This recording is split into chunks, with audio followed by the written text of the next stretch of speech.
حضرت عیسیٰ علیہ السلام کے نانا کا نام حضرت عمران تھا۔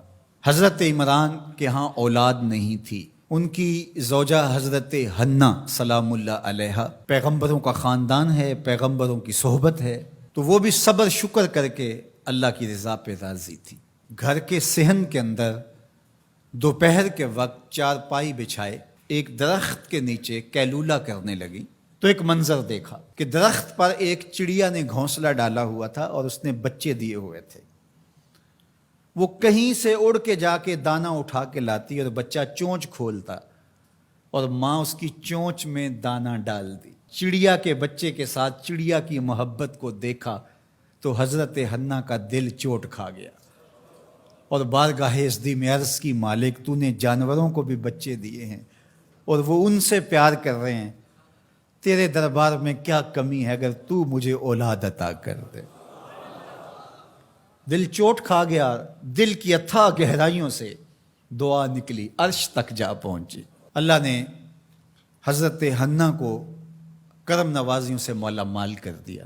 حضرت حنہ نے کہا، اے اللہ جو میرے بطن میں ہے میں تیرے گھر کے لیے اس کو وقف کرتی ہوں۔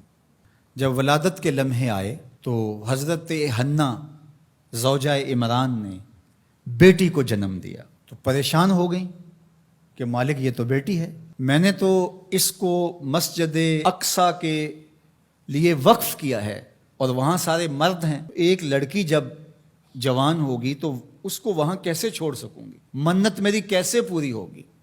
بہت پریشان ہوئی منت کی تکمیل کا سوچ کے کہ مالک یہ تو بیٹی ہے۔ آواز آئی، پریشان ہونے کی ضرورت نہیں حنہ، جو تو نے بیٹی جنم دی ہے ایسے تو بیٹے بھی نہیں ہوتے۔ اس بیٹی کا نام کیا رکھا گیا؟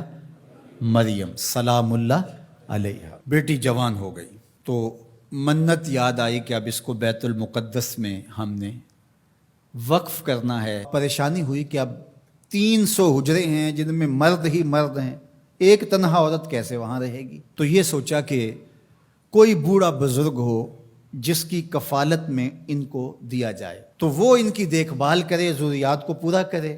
تو بہت سارے لوگ اس سعادت کے لیے تیار ہو گئے۔ پھر قرعہ ڈالا گیا، قرعہ فال نکلا حضرت زکریا علیہ السلام کے نام۔ اللہ کے جلیل القدر پیغمبر اور رشتے میں خالو بھی لگتے تھے، کہا یہ سعادت میرے ذمہ رہی، اور چونکہ ان کے ہاں بھی اولاد نہیں تھی انہیں کہا ٹھیک ہے ہم اسے بیٹی بنا کے اس کا خیال رکھیں گے۔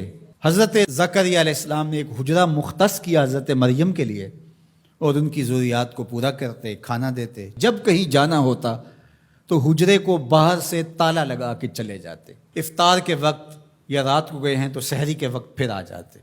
ایک دن حضرت زکریا علیہ السلام تالا لگا کے کہیں گئے کام، واپس آتے ہوئے دیر ہو گئی اور افطار کے لمحے گزر گئے، بہت پریشان ہوئے تو خیر سامان لے کے تیزی سے پہنچے اور آ کے دروازہ کھولا، وجد عندہا رزقا، تو دیکھا بے موسم پھل پڑے ہوئے ہیں۔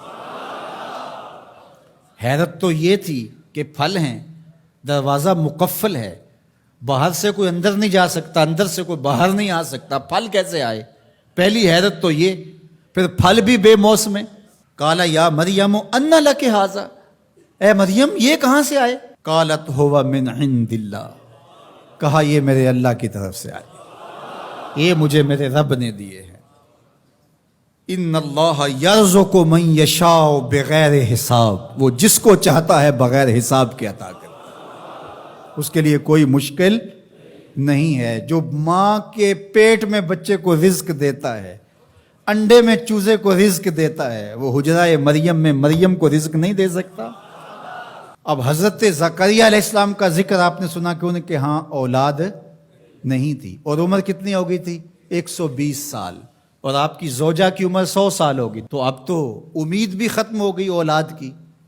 لیکن جب بے موسم پھل دیکھے نا تو اندر چھپی ہوئی امید کی موہوم سی جو چنگاری تھی وہ بھڑک اٹھی، اور حضرت زکریا نے ہاتھ پھیلا لیے، ہنالک دعا زکریا رب، مالک جب تو مریم کو بے موسم پھل دے سکتا ہے، میرے شجر عمر پر اولاد کے آنے کا موسم بیت گیا ہے، لیکن مالک کیا تو مجھے بے موسمی اولاد نہیں دے سکتا؟ حضرت زکریہ وہیں کھڑے ہو کے دعا مانگنے لگے. معلوم ہوا جہاں رحمتیں اترتی دکھائی دیں وہاں دعا مانگی جاتی. ہم جب اللہ والوں کی قربت میں جا کے اللہ سے دعا مانگتے ہیں تو کچھ لوگ معترض ہوتے ہیں کہ اللہ تو ہر جگہ موجود ہے، یہاں کیوں مانگ رہے ہو؟ مسجد اقصی پاس ہے لیکن حجرہ مریم میں اللہ کا پیغمبر دعا مانگ رہا ہے، وہاں رحمت آنکھوں سے اترتے ہوئے دیکھی.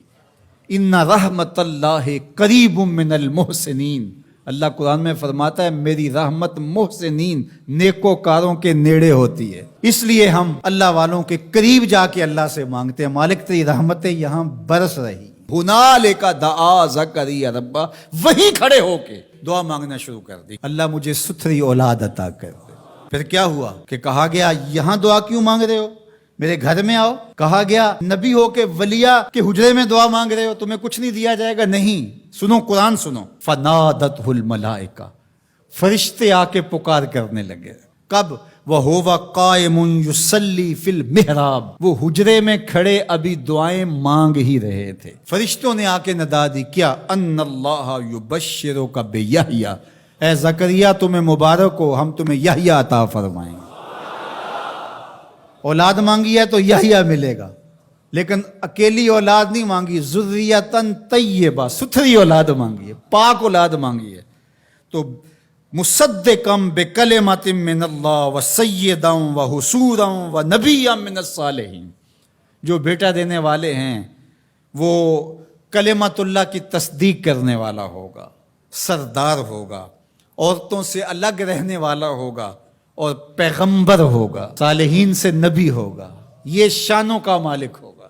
فوراً دعا قبول ہو گئی. یہ ہے کرامت سیدہ مریم کے حجرے میں بے موسم پھلوں کا ملنا اور وہاں دعاؤں کا قبول ہونا.